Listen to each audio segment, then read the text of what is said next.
पानांनी झाकून दुडू दुडू दुडू धावत राऊळामध्ये आलेत नामदेव महाराज. पांडुरंगाच्या समोर उभे राहिले, मंडल केलं, ताट ठेवलं, पाणी फिरवलं.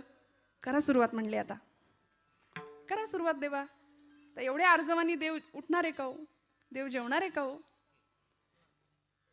इथं माणसातल्या माणसाशी आम्हाला नीट वागता येईना, बोलता येईना. पाषाणातला देव आमच्याकडून कधी उठणार?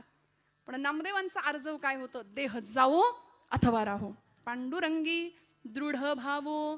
भगवंता पांडुरंगा, रोज माझे वडील येतात. किती वय आहे? 5 वर्षाचं वय आहे फक्त. आपल्या घरातलं आठवून बघा, 5 वर्षाचं लेकरू.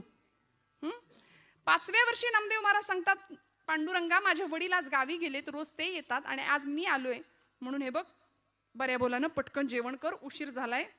मी लवकर उठलोय तुला नैवेद्य द्यायचा म्हणून. जेव रे बाबा, उशीर करू नको. सगळे उपाय करून झाले तरी पांडुरंग हलेना, बोलेना, उठेना. आणि एक क्षण असा यावा, तितिक्षा काय असते, निष्ठा काय असते आणि दृढ भाव काय असतो. पांडुरंगी दृढ भावो काय असतो? नामदेव महाराज म्हणतात, देवा जर आता जेवला नाहीस ना बऱ्या बोलानं, तर इथं या पायरीवर डोकं आपटून जीव देईन म्हणाले. आणि धावले ना. पायरीवर डोकं आपटणार, लागलंच नाही डोक्याला.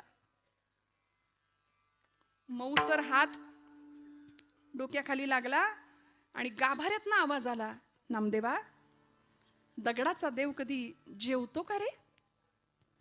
नामदेव महाराज हुशार होते. नामदेव महाराज म्हणले, पांडुरंगा दगडाचा देव कधी बोलतो का रे?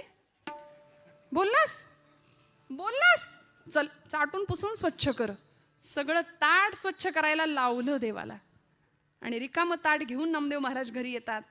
गुणाई माता सांगते, नामया एवढा धीर नाही का रे धरवला कार्ट्या? सगळं संपवलंच नैवेद्याचं ताट. आई मला भूक लागली, लवकर जेवायला वाढ. गुणाई माता म्हणते, अरे जेवलास ना तिथे? नाही ग आई, ज्याच्यासाठी होतं तो जेवलाय. कोण? देव जेवला? हो आई, देव जेवला. नामदेवा खोटं बोलायला लागलास का रे? अगं आई नाही ग बाई, ज्याच्यासाठी होतं तो जेवला. कोणी बघितलं? अगं कोणी कशाला बघायला पाहिजे? या डोळ्यांनी मी ग पाहिला,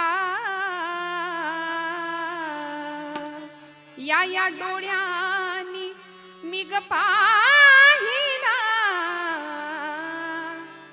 देव जेवला ग, देव जेवला, देव जेवला ग, देव जेवला,